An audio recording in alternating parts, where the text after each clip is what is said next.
أعوذ بالله من الشيطان الرجيم.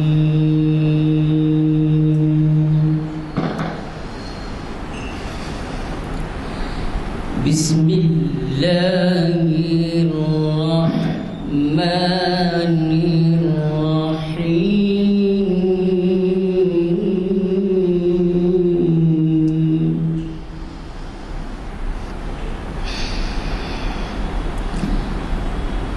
يا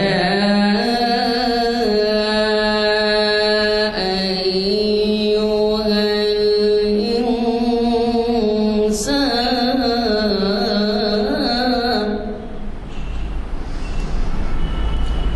ما غرك بربك الكريم.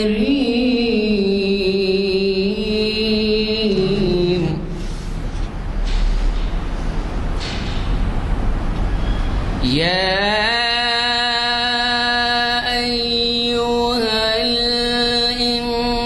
الإنسان ما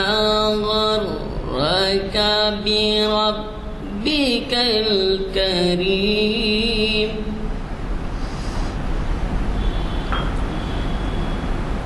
الذي خلقك فسواك فعدلك في أي صورة ما شاء ركبك. في أي صورة ما شاء ركبك. كلا بل تكذبون بالدين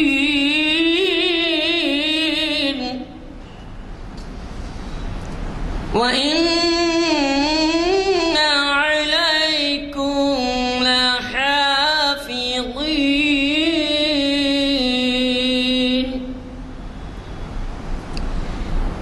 كراما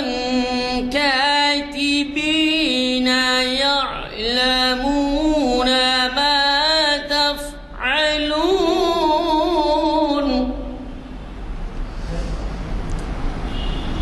كراما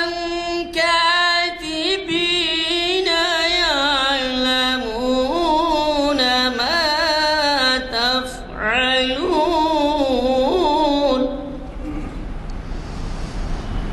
إن الأبرار لفي نعيم وإن الفجار لفي جحيم. صدق الله العظيم. آج 23 مارچ ہے اور ہماری اقبال شناسی کی نشست 1068ویں جامعہ مسجد عالیہ گن فاؤنڈری کے کانفرنس ہال میں منعقد ہو رہی ہے، اور آج مخاطب کرنے والے ہیں ہمارے حیدرآباد دکن کی ایک معروف شخصیت جو ٹیلی کمیونیکیشن کے PhD ہیں، جرمنی سے جو ہے وہ تعلیم یافتہ ہیں، اور اب آپ خود محسوس کریں گے کہ ٹیکنالوجی اور سائنس کا کتنا انوکھا امتزاج آگے لے پائیں گے کہ خدا و حدیث کے اوپر بھی ان کی دسترس ہے، اور اس کے ساتھ یہ ماہر اقبالیات کہلاتے ہیں۔ میری مراد جناب لقاء الحق صاحب سے ہے، جو آپ کو بھی کچھ دیر میں مخاطب فرمائیں گے، اور آج کا ان کا عنوان ہے جاوید نامہ اور ڈانٹے کی ڈیوائن کامیڈی کا تجزیہ۔ میں گزارش کرتا ہوں آپ سے کہ وہ آئیں اور ہمیں اپنے کتاب سے محفوظ فرمائیں۔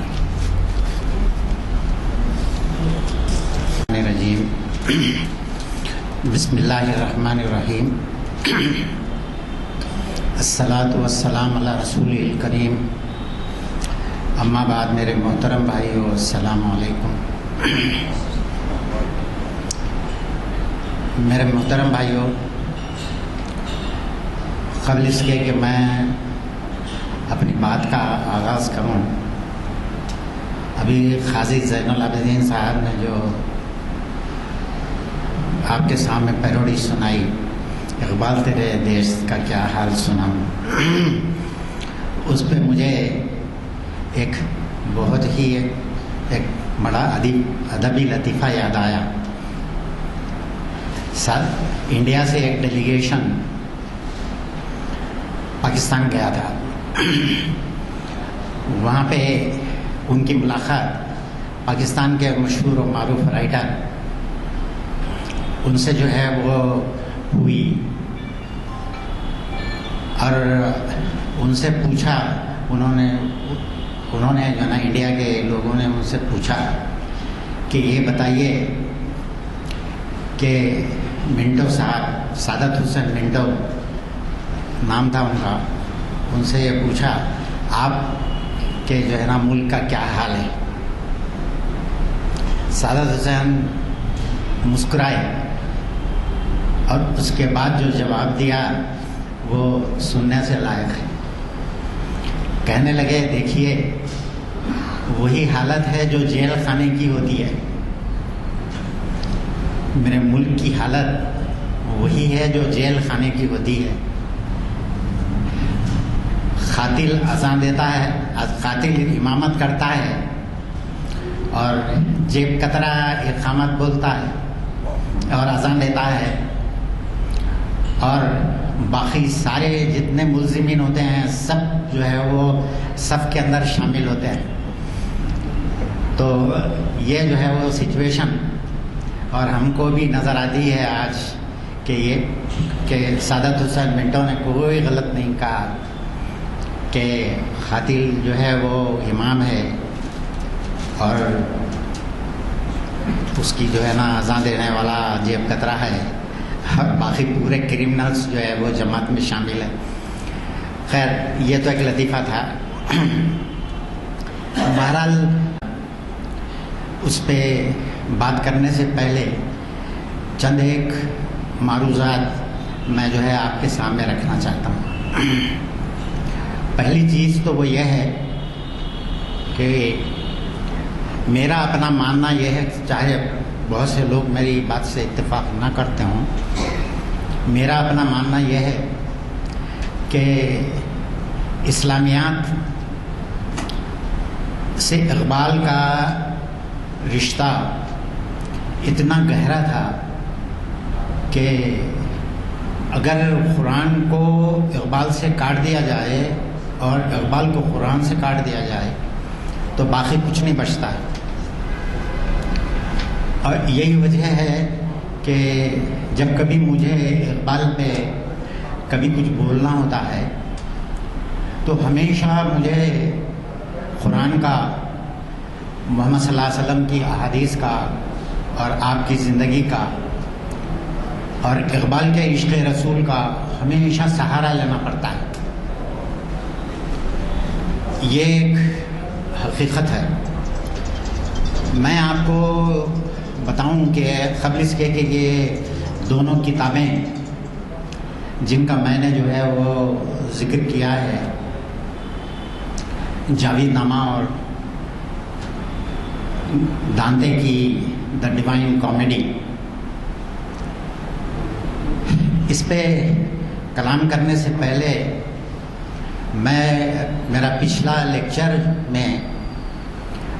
کسی خاص وجہ سے میں ایک جگہ سڈنلی روک دینا پڑا تھا، روک دیا میں، مگر اس کا جو آخری ٹکڑا بچا ہے وہ میں آپ کے سامنے پہلے پیش کر دیتا ہوں، اس کے بعد میں انشاءاللہ میرے جو ہے نا وہ عنوان کی طرف واپس آؤں گا۔ میرے بھائیوں، اقبال جو ہے وہ، اب میں جو لوگ اس دن نہیں آئے تھے ان کے لیے بھی یہ ایک عجیب بات ہے کہ اقبال جب اللہ معراج میں جب اللہ نے بلایا آپ کو اور جب آپ نے معراج کا سفر طے کیا تو آخری منزل جو ہے وہ سدرۃ المنتہا کی تھی، اور سدرۃ المنتہا پہ آنے کے بعد سدرۃ المنتہا پہ آنے کے بعد حضرت جبریل نے محمد صلی اللہ علیہ وسلم سے کہا کہ اب مجھے یہاں سے آگے جانے کی اجازت نہیں ہے، اب آپ اوپر چلے جائیے۔ اقبال نے اپنے خطبات کے اندر ایک جگہ یہ لکھا ہے، شیخ اکبر بہت بڑے صوفی تھے، انہوں نے لکھا کہ اللہ کا اتنا بڑا قرب محمد صلی اللہ علیہ وسلم کو حاصل ہوا اور وہ واپس آ گئے، خدا کی قسم اگر مجھے وہ قرب حاصل ہوا ہوتا تو میں کبھی واپس نہ آتا۔ یہاں پہ اقبال رک جاتے ہیں اور سوال کرتے ہیں کہ یہ ہے ایک فرق جو صوفی کے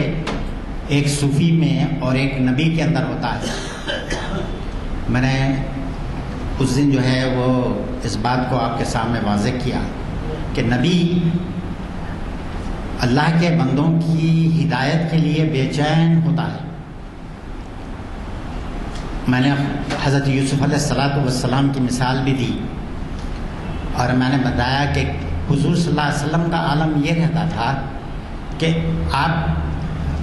تبلیغ کے لیے نکلتے تھے، گھر آتے تھے، بیٹھ بھی نہیں پاتے تھے کہ پھر آپ اٹھ کے جاتے تھے۔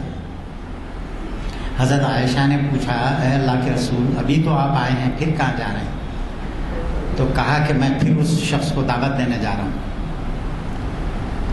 تو آپ صلی اللہ حضرت عائشہ فرماتی ہیں کہ میں نے پوچھا ابھی تو آپ وہاں سے اٹھ کے آئے ہیں، تو بولے کہ ہو سکتا ہے میرے اس آنے اور جانے میں اللہ نے اس کا دل پلٹ دیا۔ تو نبی جو ہے دوسروں کی ہدایت کے لیے اتنا بے چین رہتا ہے، اور یہی چیز اقبال کہتے ہیں کہ جب تک کہ امت مسلمہ کے اندر دین کی ترویج اور تبلیغ کا وہ ان کے اندر ولولہ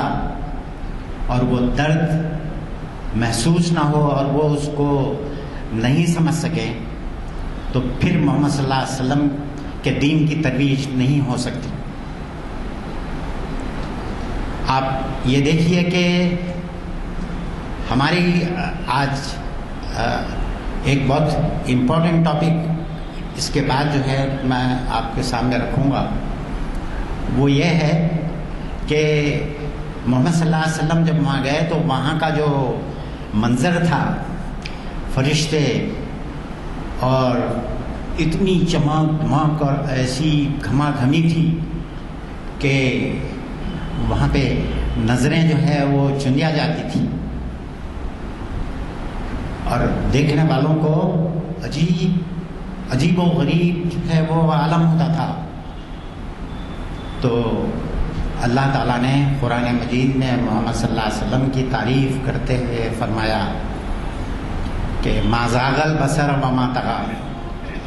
کہ اے محمد صلی اللہ علیہ وسلم نہ آپ کی جو ہے نہ نظریں چندیائیں، نہ آپ پریشان ہوئے، یہاں کی جو ہے نا میرے دربار کی جو ہے نا یہ رونق دیکھ کے، اور اس ما زاغ البصر ما زاغ کو اقبال نے اپنے کلام میں اس بہترین طریقے سے استعمال کیا ہے کہ قربان جاؤں جو ہے نا اقبال کہتے ہیں کہ فروغ مغربیاں خیرہ کر رہا ہے تجھے،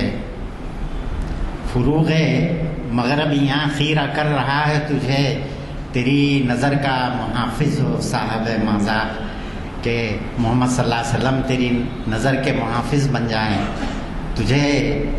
یورپینس کی جو ہے نا وہ چمک دھمک تجھے خیرہ کر رہی ہے۔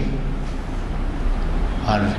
ایک جگہ کہتے ہیں، دوسری جگہ نظر کو خیرہ کرتی ہے چمک تعذیب حاضر کی، یہ سنائی مگر جھوٹے نگوں کی ریزہ کاری ہے۔ خیر یہ تو ایک چیز تھی جو اس دن ضیاء الدین نیار صاحب کے آ جانے کی وجہ سے میں چھوڑ دیا تھا۔ آج آپ کے سامنے اور ایک یہ ٹاپک شروع کرنے سے پہلے اور ایک اہم اس کے اوپر میں آپ کو جو ہے بتاتا ہوں وہ یہ ہے، ہمارے جتنے بھی شعراء، ادیب اور دنیا کے مختلف لٹریچر میں ایک گلاس پانی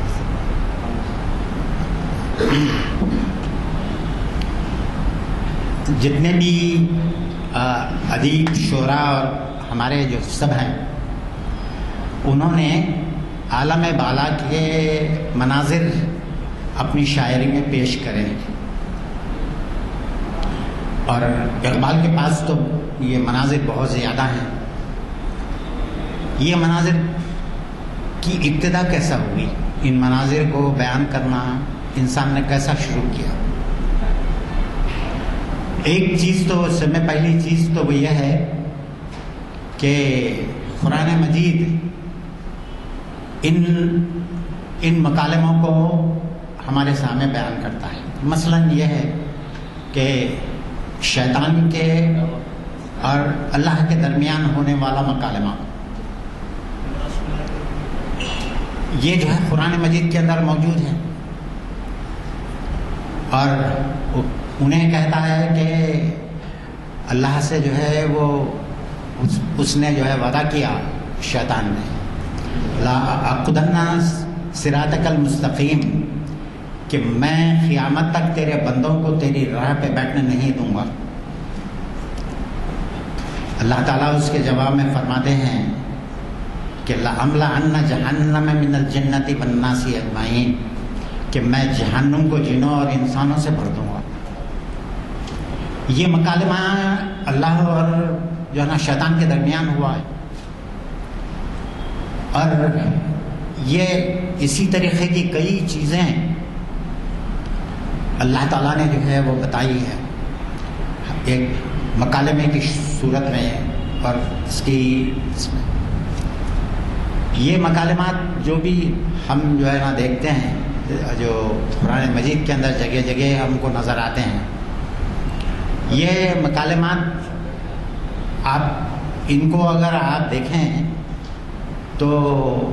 اگر ان کا تجزیہ کیا جائے تو یہ بعض جگہ خیالی بھی ہیں، اور خصوصاً وہ مکالمات جو ہم آج آپ کے سامنے جو ہے معراج کے سفر کے سلسلے میں جو ساری روایات جو ہم کو بیان کی جاتی ہیں، اور جو یہ ہیں مختلف مشاہدات جو محمد صلی اللہ علیہ وسلم کو معراج کے سفر کے دوران کرائے گئے ہیں، وہ پورے مشاہدات کو اگر آپ دیکھیں، ان مشاہدات کا ان کو دیکھیں، اللہ تعالیٰ نے محمد صلی اللہ علیہ وسلم کو وہ سارے مشاہدات بڑے خاص مقصد کے لیے کرائے۔ اللہ تعالیٰ چاہتے ہیں کہ پیغمبر وہ یؤمنون بالغیب کی سیڑھی سے ایک سیڑھی اور آگے آ جائے، کیونکہ پیغمبر کے لیے ضروری ہے کہ وہ خالی یؤمنون بالغیب نہ لائے، بلکہ اس کا ایمان جو ہے وہ عین الیقین اور حق الیقین کی کیفیت کے اندر داخل ہو جائے، اور وہ اس وقت تک نہیں حاصل ہوتا جب تک کہ اپنی چشمے جو ہے نا اپنی سر کی آنکھوں سے وہ ان ساری چیزوں کا مشاہدہ خود نہ کر لیتا ہے، اس کو جو ہے وہ پیغمبر کو وہ ایمان نصیب نہیں ہوتا۔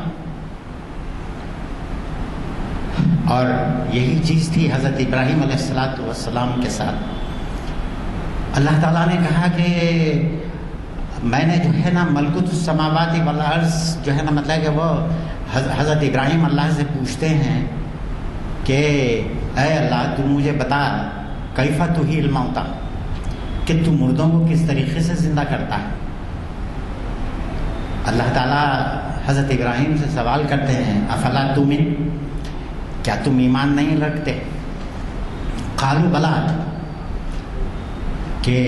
انہوں نے کہا حضرت ابراہیم نے کہ ہاں رکھتا ہوں تیرے اوپر ایمان، ولیکن تطمئن القلب، میں چاہتا ہوں کہ مجھے پورا طمانینت قلب حاصل ہو جائے۔ یہی وجہ ہے کہ اللہ تعالیٰ نے اپنی جو ہے وہ پیغمبروں کو اپنے کارخانے کا جو اس نے انسانوں کی نگاہ سے چھپا کے رکھا ہے وہ جو ہے ان کے اوپر ظاہر ہو جائے، وہ اپنی آنکھوں سے دیکھ لیں. یہ ایک چیز. دوسری چیز وہ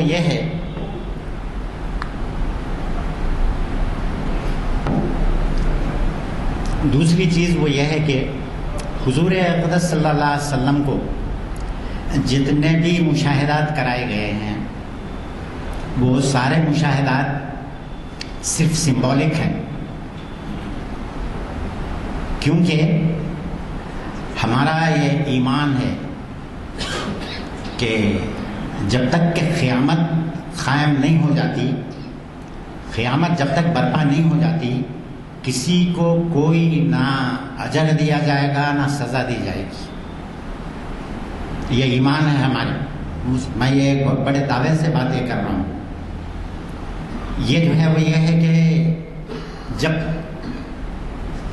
اللہ تعالیٰ کے پاس میزان قائم ہوگا اس کے بعد ہی کسی کو جزا اور سزا دی جائے گی، اس سے پہلے نہیں.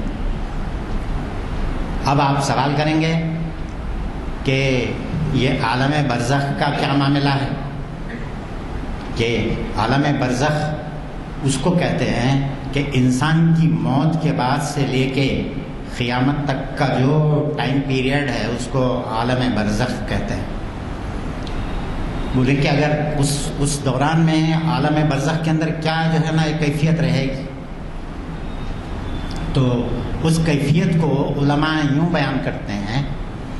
کہ وہ ایک ایسی ایک روحانی کیفیت ہوگی جو اللہ کا نافرمان ہوگا، جس نے زندگی کے اندر ساری زندگی ظلم و تشدد کیا ہوگا، مرنے کے بعد اس کو اندازہ ہو جائے گا کہ وہ کیا جو ہے نا مطلب کہ کر کے آیا ہے اور اس کے ساتھ کیا ہونے والا ہے، اور یہی چیز اس کو تڑپائے گی. یہی عالم برزخ کا عذاب ہے. اور یہ جو ہے کیونکہ ابھی وہ دوزخ میں نہیں ڈالا جائے گا. اللہ تعالیٰ فرماتے ہیں کہ الٹیمیٹ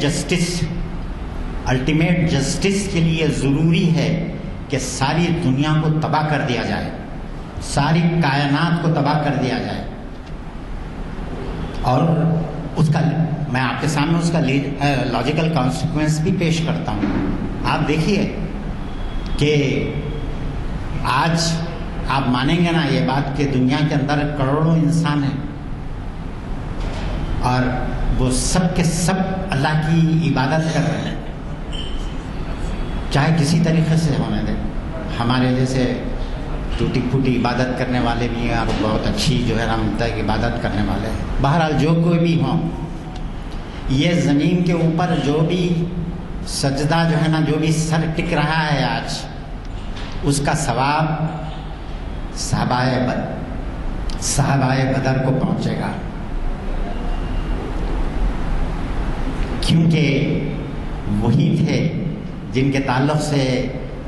وقت کے رسول نے ہاتھ اٹھا کے دعا مانگی تھی کہ اے اللہ اگر یہ 313 آج شہید ہو جاتے ہیں تو قیامت تک کے روئے زمین پہ تیرا نام لینے والا کوئی نہیں رہے گا. اور یہی چیز ہے کہ ان کو اتنا اجر ہے، لہم اجر غیر ممنون، کہ جس کی کوئی انتہا نہیں، انفینٹ جو ہے نا مطلب ہے کہ وہ اجر ان کے لیے رکھا ہوا ہے، ان کا مقدر ہے. اس لیے دنیا میں اس کائنات کے اندر کوئی بھی، چاہے وہ نبی رہنے دیں چاہے کوئی رہنے دیں، صحابہ بدر کا مقابلہ نہیں کر سکتا. خیر وہ تو خیر صحابہ بدر کی بات ہو گئی، مگر ایک نیک انسان دنیا سے چلے جاتا ہے، مر جاتا ہے، مگر اس کا نامہ اعمال بند نہیں ہوتا. اس کا نامہ اعمال دنیا کے اندر کھلا رہتا ہے. اگر اس کی اولاد اچھا عمل کرتی ہے تو وہ بھی اس کے اکاؤنٹ میں جائے گا، وہ اگر اس نے ایک کنواں کھدایا ہے، اس نے اگر ایک کوئی بہت بڑا نیک کام کیا ہے، ایک اچھی کتاب لکھی ہے، جب تک وہ کتاب پڑھی جائے گی اور لوگ اس سے ہدایت حاصل کرتے رہیں گے، اس شخص کو اس کا ثواب ضرور ملتا رہے گا۔ تو اب آپ کو بات سمجھ میں آ گئی کہ صحیح طور پہ کسی انسان کا حساب کتاب لینے کے لیے ضروری ہے کہ اس دنیا کو تباہ کر دیا جائے، ورنہ حساب کتاب نہیں ہو سکتا۔ یہ ایک بہت امپورٹنٹ پوائنٹ ہے میرے بھائیوں، جو میں آپ کے سامنے بیان کر رہا ہوں۔ تو یہ چیز کو اب ہم دیکھیں گے کہ محمد صلی اللہ علیہ وسلم کو جو دکھایا گیا معراج کے موقع پہ، مثال کے طور پہ میں ایک دو مثالیں ہی دیتا ہوں آپ کو، کہ بعض دکھایا گیا کہ بعض عورتیں جن کو جو ہے نا ان کی چھاتی کے بل لٹکا دیا گیا ہے، پوچھا یہ کیا معاملہ ہے، یہ کون عورتیں ہیں؟ تو حضرت جبریل نے فرمایا یہ وہ عورتیں ہیں جنہوں نے اپنے شوہروں کے سر ایسے بچے منڈ دیے جو ان کے نہیں تھے۔ اور ایک جگہ دکھایا گیا ہے کہ ایک لوگ کھا رہے ہیں، ایک انتہائی نفیس بہترین گوشت رکھا ہے، اس کو چھوڑ کے ایک ایسا گوشت کھا رہے ہیں جس سے تعفن آ رہی ہے، کوئی کھڑا نہیں ہو سکتا وہاں۔ تو آپ صلی اللہ علیہ وسلم نے حضرت جبریل سے پوچھا کہ یہ کیا معاملہ ہے؟ تو حضرت جبریل نے بتایا یہ وہ لوگ ہیں جن کو اللہ نے نیک، اچھی اور طیب بیویاں عطا کی تھیں، مگر اس کے باوجود بھی انہوں نے زنا سے اپنی خواہش پوری کی۔ میرے بھائیوں، یہ وہ ساری مشاہدات اور بھی بہت سے مشاہدات کرائے گئے رسول محبوب صلی اللہ علیہ وسلم کو۔ خیر، یہ جو ہے وہ سارے مشاہدات جو بھی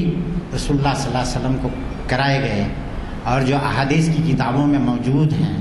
اور آج ہمارے اسلامی لٹریچر کا ایک بہت بڑا ذخیرہ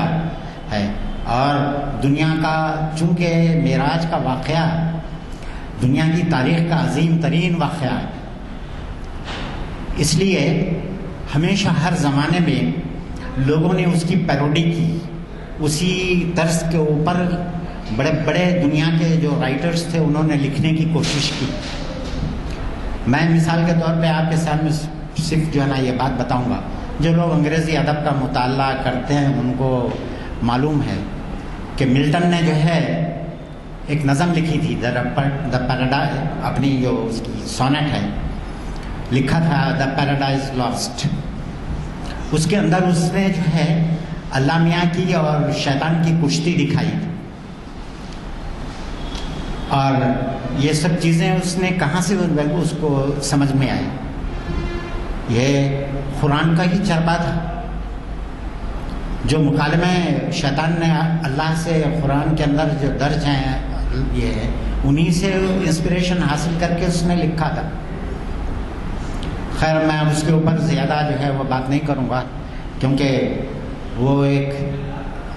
انگریزی ادب کا ایک بہت بڑا جو ہے وہ کیا بولنا چاہیے شہ پارہ ہے، اور اس کے اندر ایسے ایسے حقائق بیان کیے گئے ہیں کہ انسان دنگ رہ جاتا ہے۔ خیر، وہ تو ایک جو ہے نا ایک مسئلہ تھا۔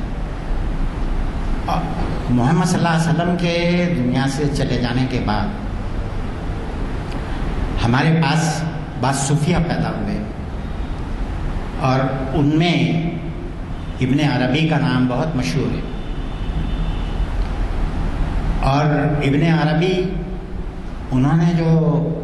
ان کی جو تصنیف ہے فتوحات مکیہ، ان کی اس تصنیف کے اندر انہوں نے محمد صلی اللہ علیہ وسلم کی پیروڈی کے اندر محمد صلی اللہ علیہ وسلم نے جس طریقے سے سفر کیا اس کو لکھا۔ سوری، میں جو ہے نا ایک اسٹیپ اور بھول گیا۔ جو سب میں پہلا اسلامی لٹریچر کے اندر ہم کو جس کا ذکر ملتا ہے کہ جس نے معراج کے طرز کے اوپر نظم لکھی عربی زبان میں وہ ابوالعلا معرّی ہے، اور ابوالعلا معرّی کے اوپر اقبال نے بھی ایک نظم لکھی، اور معرّی کے جو خیالات تھے اس سے اقبال متفق نہیں تھے، اس کے باوجود بھی اقبال نے اس کے اوپر نظم لکھی۔ کہتے ہیں اقبال نے ایک چھوٹی سی نظم ہے، کہتے ہیں کبھی گوشت نہ کھاتا تھا معرّی، پھل پھول پہ کرتا تھا اپنی گزر اوقات، ایک دوست نے ایک روز بھونا ہوا تیتر اسے بھیجا، کہنے لگا وہ صاحب غفران و لزوما، اے مرغا کے بیچارہ ذرا یہ تو بتا تو، تیری یہ سزا کیا ہے کہ ہے جس کی مفاجات، تقدیر کے قاضی کا یہ فتویٰ ہے ازل سے، ہے جرم ضعیفی کی سزا مرگ مفاجات۔ یہ جو ہے وہ یہ نظم میں اقبال نے معرّی سے انتہا سے زیادہ اختلافات رکھتے ہوئے بھی معرّی کا جو ہے نا یہ آخری جو جملہ اقبال نے لکھ دیا، تقدیر کے قاضی کا یہ فتویٰ ہے ازل سے، ہے جرم ضعیفی کی سزا مرگ مفاجات۔ اقبال کہتے ہیں کہ بھائی اگر تمہارے اندر طاقت و قوت نہیں ہے تو تم کو مر ہی جانا چاہیے، تم کو مر ہی جانا چاہیے، کیونکہ تم زندہ نہیں رہ سکتے۔ اس خیال کو اقبال نے اپنے کلام کے اندر کئی جگہ بیان کیا ہے۔ اقبال نے ایک جنگل کا نقشہ کھینچا، ایک ہرن دوسرے ہرن سے کہہ رہا ہے، میرے کو زبانی یاد ہے نظم، مگر میں اب اس وقت طوالت کے لیے میں آپ کے سامنے پڑھنا نہیں چاہتا، مگر ایک ہرن دوسرے ہرن سے کہہ رہا ہے کہ میں تنگ آ چکا ہوں، صبح اٹھتا ہوں شام تک کے جو ہے کبھی کوئی شکاری ادھر سے آتا ہے، کبھی ادھر سے شیر آتا ہے، کبھی ادھر سے کوئی اور درندہ آتا ہے، انہیں ہر ایک میرے اوپر جو ہے نا وہ پل پڑتا ہے، مجھے کھا جانا چاہتا ہے۔ تو دوسرا جو ہے نا مطلب ہے کہ وہ بولتا ہے، اس کا ساتھی جو ہے بولتا ہے کہ پھر تو تیرے لیے موت ہی بہتر ہے، اگر تیری یہ حالت ہو گئی ہے کہ تو اتنا خوف کھانے لگا ہے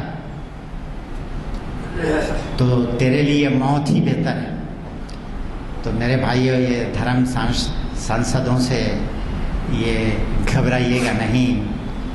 ہماری جو ہے نا مطلب ہے کہ وہ ہماری قوت اور ہماری یہ محمد صلی اللہ علیہ وسلم ہے اور اللہ اور اس کا رسول ہے، ہم کو کوئی نہیں جو ہے نا یہ کر سکتا، ہمیں کوئی دھکا نہیں پہنچا سکتا۔ خیر یہ جو ہے وہ اقبال کہتے ہیں کہ جو ہے یہ چیز یہ پہلا ہے، اور معرّی نے جو کتاب اپنی لکھی ہے صاحب غفران اللزومات، اقبال نے جو ہے نا جو 2 کتابوں کا معرّی کی ذکر کیا ہے اقبال نے، ان کتابوں کے اندر معرّی نے ایک آسمان کا ایک نقشہ کھینچا، اور اس کے بعد جتنے بھی عرب شعراء تھے، آپ کو جو لوگ تاریخ ادبیات عربی پڑھتے ہیں ان کو اس بات کا بخوبی اندازہ ہوگا کہ ایک طرف تو وہ ملک الشعراء تھے اور دوسری طرف ڈاکوؤں کے سردار تھے، چوروں اور اچکے تھے، اور زبان و ادب کے اوپر وہ اپنا کمال رکھتے تھے کہ جس کی کوئی حد نہیں۔ میں اس وقت عربی تاریخ کے اوپر، تاریخ ادبیات عربی کے اوپر بات کرنا نہیں چاہ رہا ہوں، مگر میں بتا رہا ہوں کہ اس نے کیا کیا معرّی نے کہ وہ جتنے بھی جو ہے نا چور اچکے تھے، سو بڑے بڑے شعراء تھے، ان کو وہ کہتا ہے کہ اللہ تعالیٰ نے ان کو معاف کر دیا سب کو، اور اس کے بعد وہ ایک ایک کا انٹرویو لے رہا ہے معرّی، اور وہ اس نے اپنی کتاب غفران کے اندر اس نے لکھا ہے، یہ پہلی کتاب ہے جو معراج کی پیروڈی کے اندر لکھی گئی ہے۔ دوسری کتاب جو ہم کو نظر آتی ہے وہ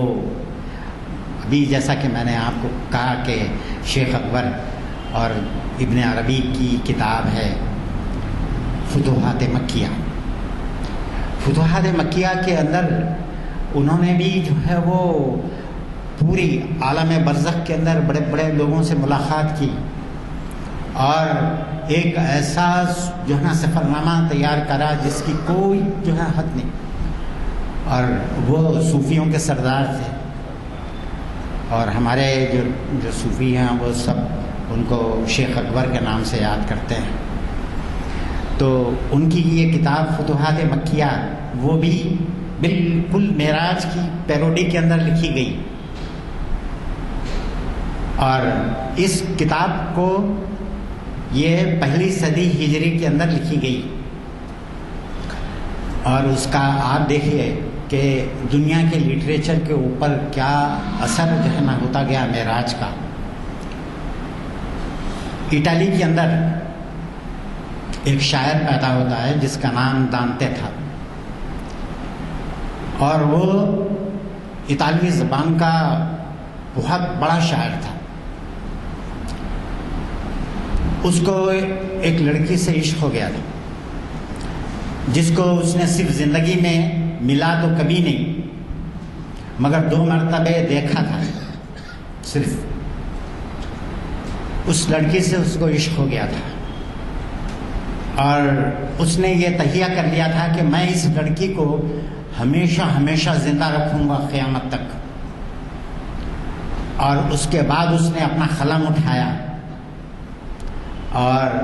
یہ کتاب جو جس کا تذکرہ میں نے کیا ہے کہ دی ڈیوائن کامیڈی اس نے لکھی، یہ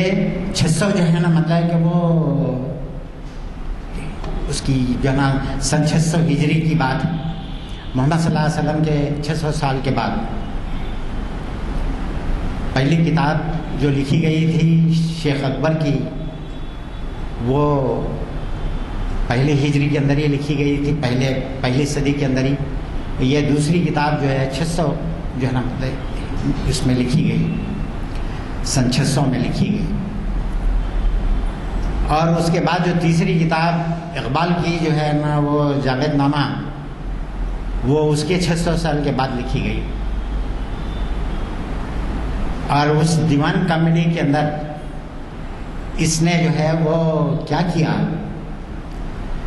کہ آپ کو معلوم ہے کہ ہم جو ہے اسپین کے اوپر 800 سال حکومت کریں مسلمان، اور مدینہ الزہرا کی جو یونیورسٹی تھی اس کے اندر جو ہے شیخ اکبر کی یہ کتاب پڑھائی جاتی تھی، فتوحات مکیہ۔ اور دانتے نے وہاں سے یہ کتاب پڑھی اور چوری کی، اور آ کے اٹالی زبان میں اس کا چربا اتارا، اور اس کے اندر اتنی علمی دیانتداری نہیں تھی دانتے کے اندر کہ وہ یہ بتاتا کہ میں نے فلاں شخص سے یہ انسپریشن لیے ہیں، فلاں کتاب کی میں نے کاپی کی ہے، فلاں کتاب کی میں نے پیروڈی کی ہے، یہ نہیں بتایا اس نے۔ اور دنیا اس کی کتاب چھپنے کے بعد اشش کرتی رہی۔ اور آپ کو معلوم ہونا چاہیے کہ یورپ کا جو رینیسانس ہے، یورپ کا جو نشاط ثانیہ ہے، یورپ نے جو علمی ترقی کی ہے، اس علمی ترقی کی بنیادی کتاب جو مانی جاتی ہے یورپ کے اندر کہ وہ دانتے کی یہی جو ہے نا دی ڈیوائن کامیڈی تھی۔ اس نے ایسی جو ہے نا سیاسی تنقیدیں کی ہیں اس کتاب کے اندر کہ حیرت ہوتی۔ وہ خود بھی بہت بڑا شاعر تھا، اس میں کوئی شک نہیں۔ اس نے چرایا وہاں سے مضمون جو ہے وہ شیخ اکبر کے پاس، مگر تھا خود بھی وہ بہت بڑا شاعر، اور اس کا جو کنٹریبیوشن جو ہے تھا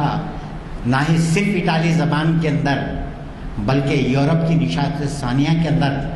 وہ آج یورپ کے جتنے لوگ ہیں سب مانتے ہیں۔ بہت دنوں تک یہ بات چھپی رہی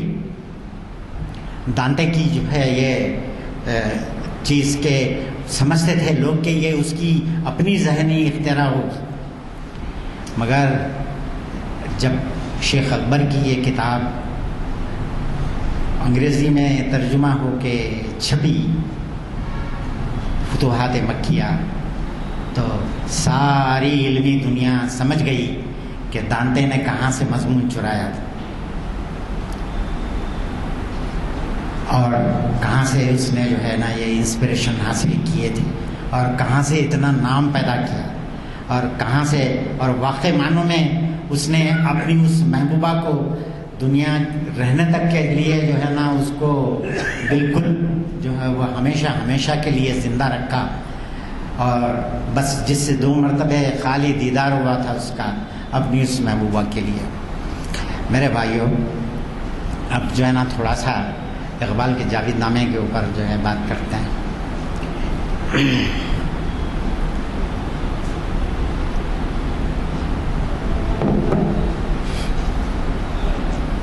جاوید نامہ بھی ایسی ہی ایک نظم ہے جس کو جو ہے وہ کافی طویل جو ہے نا وہ بہت موٹی کتاب ہے جاوید نامہ، اور اقبال کے کلام کا شاہکار ہے۔ جس طریقے سے محمد صلی اللہ علیہ وسلم کے ساتھ حضرت جبریل تھے، اقبال نے آسمانوں کا سفر کرتے وقت اپنے ساتھ مولانا روم کو رکھا اور ان کو زندہ رود کے نام سے یاد کرتے ہیں۔ جاوید اقبال نے ابھی جو پچھلے جو ہے نا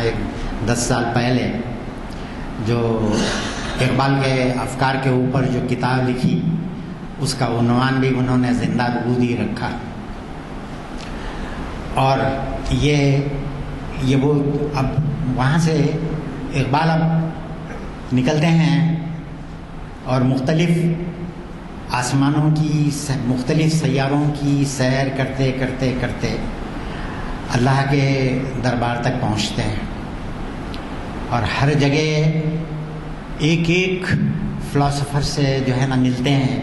بڑے بڑے فلاسفر سے ملتے ہیں۔ مگر ایک بات بڑی خاص ہے میرے بھائیوں، جو میں آپ کو میرا ایک لیکچر اگر آپ لوگوں نے سنا ہے اور اگر آپ کو اس میں کچھ یاد ہے کہ ہماری جو تاریخ تاریخ کا جو کنسپٹ ہے، اسلام کی تاریخ کا کنسپٹ، اس کے اوپر میں نے یہیں پہ جو ہے نا اسی جو ہے آپ نے تقریر کی تھی، میں نے وہاں پہ میں نے بتایا تھا کہ دنیا کی مختلف قوموں نے تاریخیں لکھی ہیں، اور وہ تاریخیں وہ قوموں نے صرف اپنے حد تک ہی رکھی۔ یونانیوں نے تاریخ لکھی تو صرف یونان کی لکھی، باقی دنیا سے ان کو کوئی مطلب نہیں تھا۔ ایجپشینس نے لکھی تو ایجپشینس ہی نے اپنے ہی اس میں لکھی، اور بھی دنیا کے دوسرے جو متمدن قومیں تھیں، جب انہوں نے تاریخ لکھی تو اپنے ہی قوموں کی لکھی۔ مگر مسلمانوں نے جب تاریخ کے اوپر قلم اٹھایا تو حضرت آدم سے شروع کیا، اور لا کے اس کو جو ہے نا ختم کیا محمد صلی اللہ علیہ وسلم کے اوپر۔ اور کوئی جو ہے نا وہ نہیں برتا کسی قوم کے ساتھ، ہر قوم کو اپنی تاریخ کے اندر اتنی ہی بہترین جگہ دی۔ یہی حال اقبال کا ہے۔ اقبال اپنے اس سفر نامے جاوید نامے کے اندر وہ شوپنہاور سے بھی ملتے ہیں، وہاں پہ گوتم بدھ سے بھی ملاقات کرتے ہیں، اور رام سے بھی ملاقات کرتے ہیں، کرشن سے بھی ملاقات کرتے ہیں، اور مختلف جو ہے تصوف کے عنوانات کے ساتھ ان کے ساتھ بحث اور مباحثے کرتے ہیں۔ تنگ نظری کا ختم اقبال نے کہیں جو ہے وہ مظاہرہ نہیں کیا۔ یہ چیز صرف مسلمانوں کے اندر ہے، دنیا کے اندر جو ہے، اور آپ کو معلوم ہونا چاہیے کہ دانتے محمد صلی اللہ علیہ وسلم کے اوپر زبان تان دراز کرتا ہے، اور آپ کی شان میں انتہائی سے زیادہ بےہودہ الفاظ استعمال کرتا ہے، اور مگر اقبال کبھی جو ہے کسی بھی مفکر کے تعلق سے، کسی بھی مذہبی لیڈر کے تعلق سے، کبھی بھی کسی بھی بڑے جو ہے نا آدمی کے، بڑے شاعر کے تعلق سے اقبال نے کبھی کوئی غلط لفظ جو اس کی شان کے خلاف اقبال نے استعمال نہیں کیا۔ میرے بھائیوں، میرے خیال میں اب جو ہے وہ اذان کا وقت ہو رہا ہے، اور ذرا میرا حلق بھی جو ہے ذرا منہ بھی سوکھ رہا ہے، تو میں جو ہے نا انشاءاللہ پھر کسی وقت جاوید نامے کے جو موضوعات ہیں وہ بڑے ہی انٹرسٹنگ ہیں، اور میں انشاءاللہ اس کے اوپر وقتاً فوقتاً آپ کے سامنے جو ہے وہ کرتا رہوں گا۔ مگر ایک چیز میں نکلنے سے پہلے، ختم کرنے سے پہلے آپ کو بتا دوں، جاوید نامے میں اقبال نے ایک نقشہ کھینچا ہے خسر شرف النساء کا، جو تیسرے یا چوتھے آسمان کے اوپر، اور وہاں پہ اس نے جو ہے نا وہ شرف النساء سے ملتے ہیں۔ وہ پنجاب کے ایک بہت بڑے امیر کی بیٹی تھی، اور وہ زندگی بھر اس نے شادی نہیں کی، اور اس کے گلے میں ہمیشہ قرآن لٹکا ہوتا تھا اور کمر سے تلوار بندھی ہوتی تھی۔ اس کا یہ پیغام تھا مسلمان قوم کے نام کہ اللہ نے، محمد صلی اللہ علیہ وسلم نے دنیا کو صرف دو چیزیں دی ہیں، ایک قرآن اور دوسرا تلوار۔ ایک قرآن دیا ہے، دوسری جو ہے نا تلوار۔ اور اگر آپ نہیں یہ سمجھتے ہیں تو آپ کو پھر ابوالعلا معرری کے اس میں ہے جرم ضعیفی کی سزا مرگ مفاجات، آپ کو مرنے کے لیے تیار رہنا چاہیے۔ میں جو ہے نا ختم کرنے سے پہلے، رمضان شریف شروع ہو رہے ہیں، اقبال کا چند اشعار آپ کے سامنے پیش کر دیتا ہوں۔ اقبال جو ہے نا کہتے ہیں، کس قدر تم پہ گراں صبح کی بیداری ہے، کس قدر تم پہ گراں صبح کی بیداری ہے، ہم سے کب پیار ہے، ہاں نیند تمہیں پیاری ہے، تب آزاد پہ ہے قید رمضاں بھاری، تم ہی کہہ دو یہی آئین وفاداری ہے،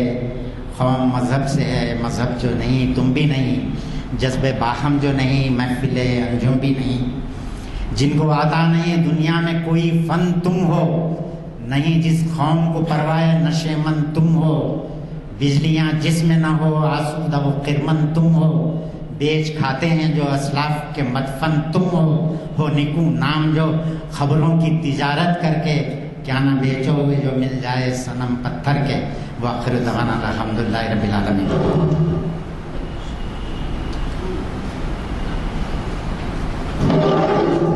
السلام علیکم۔ آپ کے سامنے وہ ہوں گے سب اعلامیہ، تو اعلامیہ دوہرا دیتا ہوں۔ آپ کو تو پتہ ہے کہ رمضان میں ہمارے جو سلسلے ہیں لیکچرز کے وہ بند رہتے ہیں۔ مجھے قوی توقع ہے کہ ان اعلامیوں کے مطابق جو پروگرام آئندہ رہیں گے اس میں آپ ضرور شرکت فرمائیں گے۔ اس کے مطابق 26 مارچ بروز ہفتہ بعد اثر امام غزالی اور آپ کے تاریخی کارنامے پروفیسر سید راشد نسیم ندوی صاحب تاریخ اسلام کا 953واں لیکچر دیں گے۔ اسی طرح سے پیر کے دن 28 مارچ رمضان کی آمد اور موجودہ حالات، آپ کو اندازہ ہوگا کہ کس قدر اہم عنوان ہے۔ میں اس کی وجہ اس لیے بتا رہا ہوں کہ ہمیشہ حالات بدلتے رہتے ہیں، اور پھر ان حالات میں اب پھر رمضان ہمارے لیے نعمت کے طور پہ آ رہا ہے، تو اس پہ ڈاکٹر اقبال احمد انجینئر جس سے آپ بخوبی واقف ہیں اور بہت ہی عالمانہ تقاریر ہوتے ہیں ان کے، اخبارات میں بھی آپ نے دیکھا ہوگا کہ سیاسی اخبارات میں بھی ان کے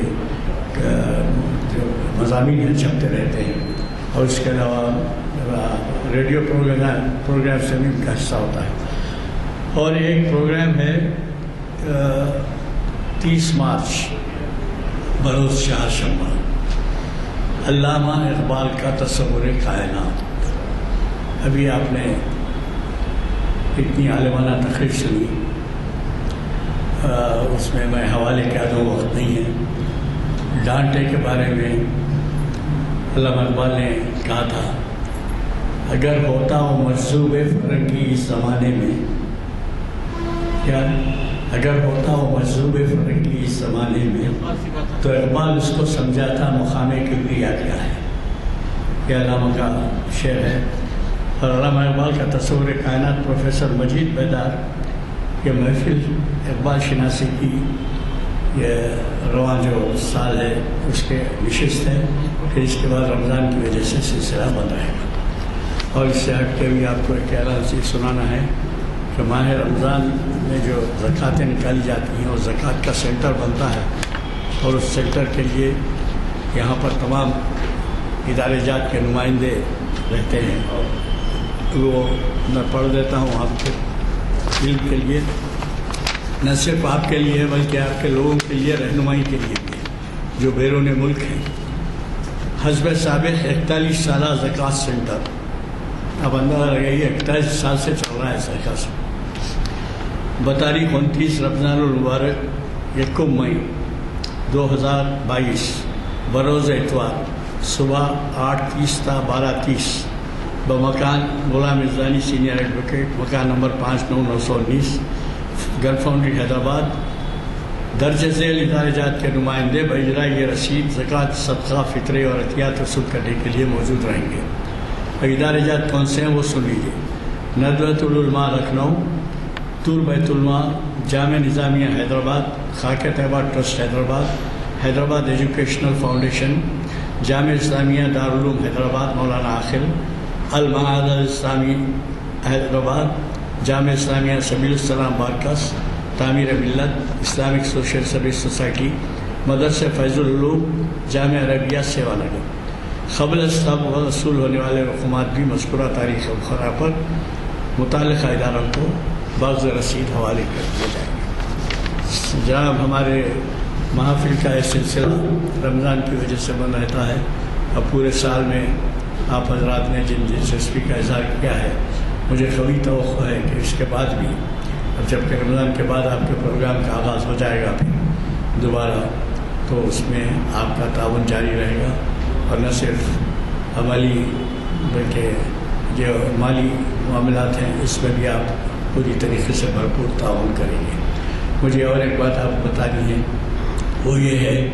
کہ آپ یہاں پر جو بھی ہے 25, 30, 40 حضرات بیٹھ کر سماعت فرماتے ہیں، لیکن یہ بھی آپ کے علم میں آنا مناسب ہوگا کہ ہمارے علم کے جو پروسیڈنگس ہیں، جو کارروائیاں چلتی ہے پوری کی پوری یہاں ساری دنیا میں دکھایا جاتا ہے. یہ ہمارے طاہر علی صاحب جو ہے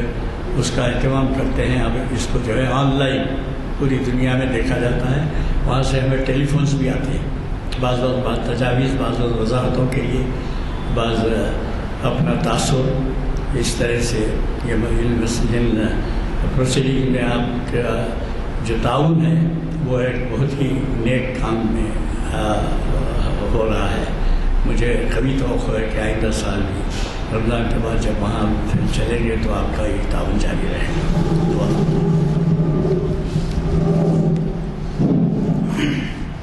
اعوذ باللہ من الشیطان الرجیم، بسم اللہ الرحمن الرحیم. اللہم صلی علی سیدنا مولانا محمد وعلی آل سیدنا مولانا محمد مبارک وسلم صلی اللہ علیہ. اللہم صلی علی سیدنا مولانا محمد مبارک وسلم صلی اللہ علیہ. ربنا آتنا فی الدنیا حسنۃ وفی الآخرۃ حسنۃ وقنا عذاب النار وقنا عذاب القبر وقنا عذاب الحشر وقنا عذاب المیزان. اے اللہ، رمضان شریف آ رہے ہیں، ہماری مدد فرما دے، ہمیں ہماری روزے رونے کی توفیق عطا فرما، ہماری عبادتوں کو اور ہماری زکوٰۃ و خیرات اور ہماری ساری چیزوں کو تو قبول فرما. اے اللہ، ساری اسلامی دنیا کے اندر عجیب قسم کا وبال، اے اللہ تو اپنی رحمتوں سے حضور پرنور صلی اللہ علیہ وسلم حضرت فاطمہ کے لال کی امت کے اوپر تو رحم فرما. سبحان ربک رب العزت عما یصفون والسلام علی المرسلین والحمد للہ رب العالمین.